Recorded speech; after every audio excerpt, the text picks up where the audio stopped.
ರಾಜ್ಯ ಗುತ್ತಿಗೆದಾರ ರಾಜ್ಯಾಧ್ಯಕ್ಷ ಮಂಜುನಾಥ್ ಅವರು ಸರ್ಕಾರಕ್ಕೆ ಪತ್ರ ಬರೆದಿದ್ದಾರೆ. ಮಧ್ಯವರ್ತಿಗಳ ಹಾವಳಿ ಹೆಚ್ಚಾಗಿದೆ ಅಂತ CMಗೆ DCMಗೆ ಎಲ್ಲರಿಗೂ ಪತ್ರ ಬರೆದಿದ್ದಾರೆ ಸರ್. ನೋಡೋಣ, ಈಗ ಅವ್ರದ್ದು ದೂರ ಏನಿದೆ ಪರಿಶೀಲನೆ ಮಾಡೋಣ. ಮಧ್ಯವರ್ತಿಗಳು ಇದ್ದಾರೆ ಅಂತ ಹೇಳೋದ್ರಿಂದ ಯಾರು ಮಧ್ಯವರ್ತಿಗಳು ಅಂತ ನಿರ್ದಿಷ್ಟವಾಗಿ ಹೇಳಿದ್ರೆ ಪರಿಹಾರ ಕ್ರಮ ತೆಗೆದುಕೊಳ್ಳಿಕ್ಕೂ ಕೂಡ ಅನುಕೂಲ ಆಗುತ್ತೆ. ನಾನು ಕೂಡ ಅವ್ರು ಏನು ದೂರು ಕೊಟ್ಟಿದ್ದಾರೆ ಖಂಡಿತ ವಿಚಾರ ಮಾಡ್ತೇವೆ. ಸರ್, ಅವ್ರು ನೇರವಾಗಿ ಬೋಸರಾಜು ಅವರ ಇಲಾಖೆಯಲ್ಲಿ ಅವರ ಕುಟುಂಬದವರು ಹಸ್ತಕ್ಷೇಪ ಮಾಡ್ತಿದ್ದಾರೆ, ಸತೀಶ್ ಜಾರಕಿಹೊಳಿ ಅವರ ಇಲಾಖೆಯಲ್ಲಿ ಅವ್ರ ಕುಟುಂಬದವರು ಹಸ್ತಕ್ಷೇಪ ಮಾಡ್ತಿದ್ದಾರೆ ಅಂತ ನೇರ ಆರೋಪವನ್ನು ಇಬ್ಬರು ಸಚಿವರ ಮೇಲೆ ಮಾಡಿದ್ದಾರೆ. ಸರ್, ನೇರ ಅಂತ ಹೇಳಿದರೆ ಯಾರು ಏನು ಅಂತ ನಿರ್ದಿಷ್ಟವಾಗಿ ಕೊಟ್ಟರೆ ನಾವೇನಾದರೂ ಹೇಳ್ಬೋದು. ಕುಟುಂಬ ಹಸ್ತಕ್ಷೇಪ ಅಂತ ಹೇಳಿದ್ರೆ ಕೂಡ ಯಾವುದು ಪ್ರಕರಣದಲ್ಲಿ ಯಾವ ರೀತಿಯ ಹಸ್ತಕ್ಷೇಪ ಅಂತ ಹೇಳಿದ್ರೆ ಈ ಕಾಂಗ್ರೆಸ್ ಅವರು ವಿಪಕ್ಷವಿದ್ದಾಗ 40% ಆರೋಪ ಮಾಡುವಂಥ ಸಂದರ್ಭದಲ್ಲಿ ಯಾವುದೇ ದಾಖಲಾತಿ ಕೊಟ್ಟಿರಲಿಲ್ಲ.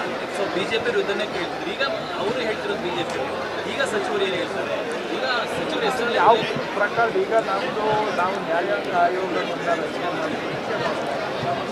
ನಾವು ಏನು ಈಗ ಕೋವಿಡ್ನಲ್ಲಿ ಹಿಂದಿನ ಸರ್ಕಾರದಲ್ಲಿ ಭ್ರಷ್ಟಾಚಾರ ನಡೆದಿದೆ ಅಂತ BJP MLA ಅವರು ಕೂಡ ಹೇಳಿದ್ದಾರೆ, BJP ನಾಯಕರೇ ಹೇಳಿದ್ದಾರೆ ಕೋವಿಡ್ನಲ್ಲಿ ಭ್ರಷ್ಟಾಚಾರ ನಡೆದಿದೆ. ಆದರೂ ಕೂಡ ನಾವು ಅದನ್ನು ಪ್ರಾಪರ್ ತನಿಖಾ ವ್ಯವಸ್ಥೆಯ ಮುಖಾಂತರ ತನಿಖೆ ಮಾಡಿಸ್ತಾ ಇದ್ದೇವೆ. ಅದೇ ರೀತಿಯಾಗಿ ಏನೇ ದೂರಿದ್ರು ಕೂಡ ತನಿಖೆ ಮಾಡಿಸ್ತಾರೆ. ಸರ್, ಕಳೆದ ಬಾರಿ ಸರ್ಕಾರಕ್ಕಿಂತ ಈ ಸರ್ಕಾರದಲ್ಲಿ ಹೆಚ್ಚಿನಾಗಿ ಕಮಿಷನ್ ಈ ರೀತಿ ತೊಂದರೆ ಆಗ್ತಾ ಇದೆ, ಸಣ್ಣ ಗುತ್ತಿಗೆದಾರರಿಗೆ ಸಾಕಷ್ಟು ತೊಂದರೆ ಆಗ್ತಿದೆ ಅಂತ ಹೇಳಿರೋದು. ನಿರ್ದಿಷ್ಟವಾಗಿ ಪ್ರಕರಣ ಕೊಟ್ಟರೆ ಖಂಡಿತ ತನಿಖೆ ಮಾಡಿ. ರಾಜ್ಯ ಗುತ್ತಿಗೆದಾರ ರಾಜ್ಯಾಧ್ಯಕ್ಷ ಮಂಜುನಾಥ್ ಅವರು ಸರ್ಕಾರಕ್ಕೆ ಪತ್ರ ಬರೆದಿದ್ದಾರೆ. ಮಧ್ಯವರ್ತಿಗಳ ಹಾವಳಿ ಹೆಚ್ಚಾಗಿದೆ ಅಂತ CMಗೆ DCMಗೆ ಎಲ್ಲರಿಗೂ ಪತ್ರ ಬರೆದಿದ್ದಾರೆ ಸರ್. ನೋಡೋಣ, ಈಗ ಅವ್ರದ್ದು ದೂರ ಏನಿದೆ ಪರಿಶೀಲನೆ ಮಾಡೋಣ. ಮಧ್ಯವರ್ತಿಗಳು ಇದ್ದಾರೆ ಅಂತ ಹೇಳೋದ್ರಿಂದ ಯಾರು ಮಧ್ಯವರ್ತಿಗಳು ಅಂತ ನಿರ್ದಿಷ್ಟವಾಗಿ ಹೇಳಿದ್ರೆ ಪರಿಹಾರ ಕ್ರಮ ತೆಗೆದುಕೊಳ್ಳಿಕ್ಕೂ ಕೂಡ ಅನುಕೂಲ ಆಗುತ್ತೆ. ನಾನು ಕೂಡ ಅವ್ರು ಏನು ದೂರು ಕೊಟ್ಟಿದ್ದಾರೆ ಖಂಡಿತ ವಿಚಾರ ಮಾಡ್ತೇವೆ. ಸರ್, ಅವ್ರು ನೇರವಾಗಿ ಬೋಸರಾಜು ಅವರ ಇಲಾಖೆಯಲ್ಲಿ ಅವರ ಕುಟುಂಬದವರು ಹಸ್ತಕ್ಷೇಪ ಮಾಡ್ತಿದ್ದಾರೆ, ಸತೀಶ್ ಜಾರಕಿಹೊಳಿ ಅವರ ಇಲಾಖೆಯಲ್ಲಿ ಅವ್ರ ಕುಟುಂಬದವರು ಹಸ್ತಕ್ಷೇಪ ಮಾಡ್ತಿದ್ದಾರೆ ಅಂತ ನೇರ ಆರೋಪವನ್ನು ಇಬ್ಬರು ಸಚಿವರ ಮೇಲೆ ಮಾಡಿದ್ದಾರೆ. ಸರ್, ನೇರ ಅಂತ ಹೇಳಿದರೆ ಯಾರು ಏನು ಅಂತ ನಿರ್ದಿಷ್ಟವಾಗಿ ಕೊಟ್ಟರೆ ನಾವೇನಾದರೂ ಹೇಳ್ಬೋದು. ಕುಟುಂಬ ಹಸ್ತಕ್ಷೇಪ ಅಂತ ಹೇಳಿದ್ರೆ ಕೂಡ ಯಾವುದು ಪ್ರಕರಣದಲ್ಲಿ ಯಾವ ರೀತಿಯ ಹಸ್ತಕ್ಷೇಪ ಅಂತ ಹೇಳಿದ್ರೆ ಈ ಕಾಂಗ್ರೆಸ್ ಅವರು ವಿಪಕ್ಷವಿದ್ದಾಗ 40% ಆರೋಪ ಮಾಡುವಂಥ ಸಂದರ್ಭದಲ್ಲಿ ಯಾವುದೇ ದಾಖಲಾತಿ ಕೊಟ್ಟಿರಲಿಲ್ಲ. So BJP ವಿರುದ್ಧನೇ ಕೇಳ್ತಿದ್ರು. ಈಗ ಅವರು ಹೇಳ್ತಿರೋದು BJP, ಈಗ ಸಚಿವರು ಏನು ಹೇಳ್ತಾರೆ? ಈಗ ಸಚಿವರ ಹೆಸರಲ್ಲಿ ಯಾವ ಪ್ರಕಾರ ಈಗ ನಾವು ನ್ಯಾಯಾಂಗ ಆಯೋಗವನ್ನು ರಚನೆ ಮಾಡಿದ್ದೀವಿ. ನಾವು ಏನು ಈಗ ಕೋವಿಡ್ನಲ್ಲಿ ಹಿಂದಿನ ಸರ್ಕಾರದಲ್ಲಿ ಭ್ರಷ್ಟಾಚಾರ ನಡೆದಿದೆ ಅಂತ BJP MLA ಅವರು ಕೂಡ ಹೇಳಿದ್ದಾರೆ, BJP ನಾಯಕರೇ ಹೇಳಿದ್ದಾರೆ ಕೋವಿಡ್ನಲ್ಲಿ ಭ್ರಷ್ಟಾಚಾರ ನಡೆದಿದೆ. ಆದರೂ ಕೂಡ ನಾವು ಅದನ್ನು ಪ್ರಾಪರ್ ತನಿಖಾ ವ್ಯವಸ್ಥೆಯ ಮುಖಾಂತರ ತನಿಖೆ ಮಾಡಿಸ್ತಾ ಇದ್ದೇವೆ. ಅದೇ ರೀತಿಯಾಗಿ ಏನೇ ದೂರಿದ್ರು ಕೂಡ ತನಿಖೆ ಮಾಡಿಸ್ತಾರೆ. ಸರ್, ಕಳೆದ ಬಾರಿ ಸರ್ಕಾರಕ್ಕಿಂತ ಈ ಸರ್ಕಾರದಲ್ಲಿ ಹೆಚ್ಚಿನಾಗಿ ಕಮಿಷನ್ ಈ ರೀತಿ ತೊಂದರೆ ಆಗ್ತಾ ಇದೆ, ಸಣ್ಣ ಗುತ್ತಿಗೆದಾರರಿಗೆ ಸಾಕಷ್ಟು ತೊಂದರೆ ಆಗ್ತಿದೆ ಅಂತ ಹೇಳಿರೋದು. ನಿರ್ದಿಷ್ಟವಾಗಿ ಪ್ರಕರಣ ಕೊಟ್ಟರೆ ಖಂಡಿತ ತನಿಖೆ ಮಾಡಿ. ರಾಜ್ಯ ಗುತ್ತಿಗೆದಾರ ರಾಜ್ಯಾಧ್ಯಕ್ಷ ಮಂಜುನಾಥ್ ಅವರು ಸರ್ಕಾರಕ್ಕೆ ಪತ್ರ ಬರೆದಿದ್ದಾರೆ. ಮಧ್ಯವರ್ತಿಗಳ ಹಾವಳಿ ಹೆಚ್ಚಾಗಿದೆ ಅಂತ CMಗೆ DCMಗೆ ಎಲ್ಲರಿಗೂ ಪತ್ರ ಬರೆದಿದ್ದಾರೆ ಸರ್. ನೋಡೋಣ, ಈಗ ಅವ್ರದ್ದು ದೂರ ಏನಿದೆ ಪರಿಶೀಲನೆ ಮಾಡೋಣ. ಮಧ್ಯವರ್ತಿಗಳು ಇದ್ದಾರೆ ಅಂತ ಹೇಳೋದ್ರಿಂದ ಯಾರು ಮಧ್ಯವರ್ತಿಗಳು ಅಂತ ನಿರ್ದಿಷ್ಟವಾಗಿ ಹೇಳಿದ್ರೆ ಪರಿಹಾರ ಕ್ರಮ ತೆಗೆದುಕೊಳ್ಳಿಕ್ಕೂ ಕೂಡ ಅನುಕೂಲ ಆಗುತ್ತೆ.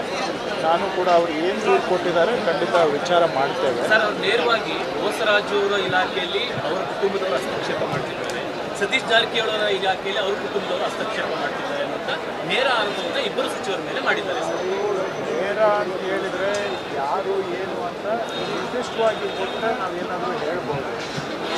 ಕುಟುಂಬ ಹಸ್ತಕ್ಷೇಪ ಅಂತ ಹೇಳಿದ್ರೆ ಕೂಡ ಯಾವುದು ಪ್ರಕರಣದಲ್ಲಿ ಯಾವ ರೀತಿಯ ಹಸ್ತಕ್ಷೇಪ ಅಂತ ಹೇಳಿದ್ರೆ ಈ ಕಾಂಗ್ರೆಸ್ ಅವರು ವಿಪಕ್ಷವಿದ್ದಾಗ 40% ಆರೋಪ ಮಾಡುವಂಥ ಸಂದರ್ಭದಲ್ಲಿ ಯಾವುದೇ ದಾಖಲಾತಿ ಕೊಟ್ಟಿರಲಿಲ್ಲ.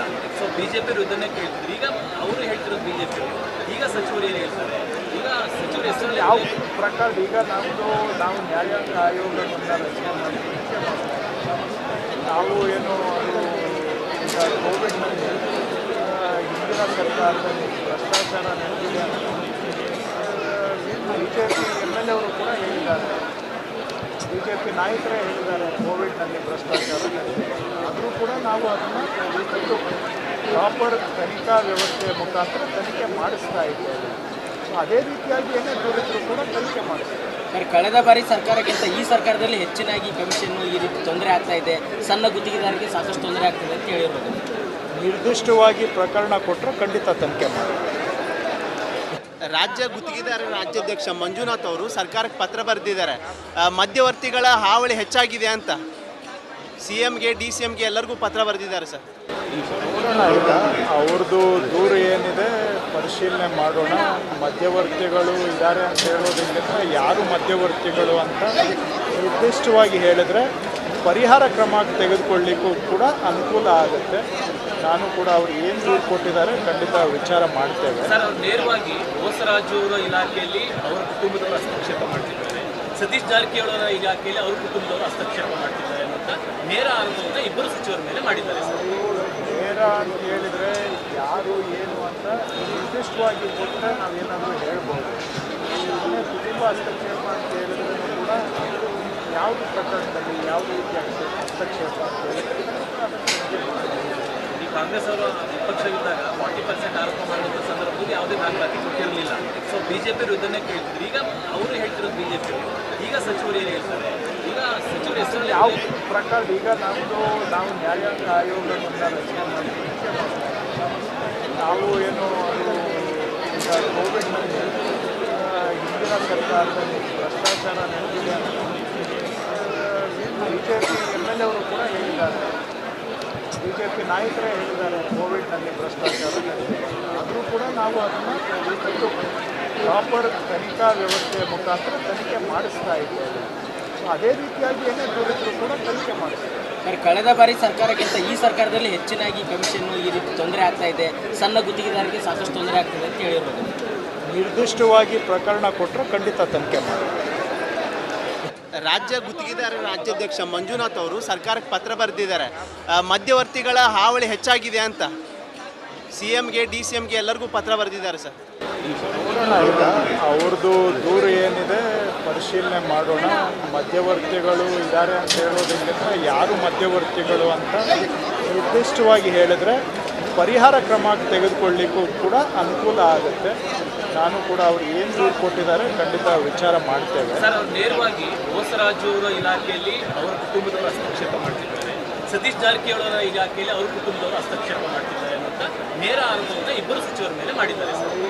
ನೇರ ಅಂತ ಹೇಳಿದರೆ ಯಾರು ಏನು ಅಂತ ನಿರ್ದಿಷ್ಟವಾಗಿ ಕೊಟ್ಟರೆ ನಾವೇನಾದರೂ ಹೇಳ್ಬೋದು. ಸುಮ್ಮನೆ ಕುಟುಂಬ ಹಸ್ತಕ್ಷೇಪ ಅಂತ ಹೇಳಿದ್ರೆ ಕೂಡ ಯಾವುದು ಪ್ರಕರಣದಲ್ಲಿ ಯಾವ ರೀತಿಯ ಹಸ್ತಕ್ಷೇಪ ಅಂತ ಹೇಳಿದ್ರೆ ಈ ಕಾಂಗ್ರೆಸ್ ಅವರು ವಿಪಕ್ಷವಿದ್ದಾಗ 40% ಆರೋಪ ಮಾಡುವಂಥ ಸಂದರ್ಭದಲ್ಲಿ ಯಾವುದೇ ದಾಖಲಾತಿ ಕೊಟ್ಟಿರಲಿಲ್ಲ. So BJP ವಿರುದ್ಧನೇ ಕೇಳ್ತಿದ್ರು. ಈಗ ಅವರು ಹೇಳ್ತಿರೋದು ಬಿಜೆಪಿ, ಈಗ ಸಚಿವರು ಏನು ಹೇಳ್ತಾರೆ? ಈಗ ಸಚಿವರ ಹೆಸರಲ್ಲಿ ಯಾವ ಪ್ರಕಾರ ಈಗ ನಾವು ನ್ಯಾಯಾಂಗ ಆಯೋಗವನ್ನು ರಚನೆ ಮಾಡಿದ್ದೀವಿ.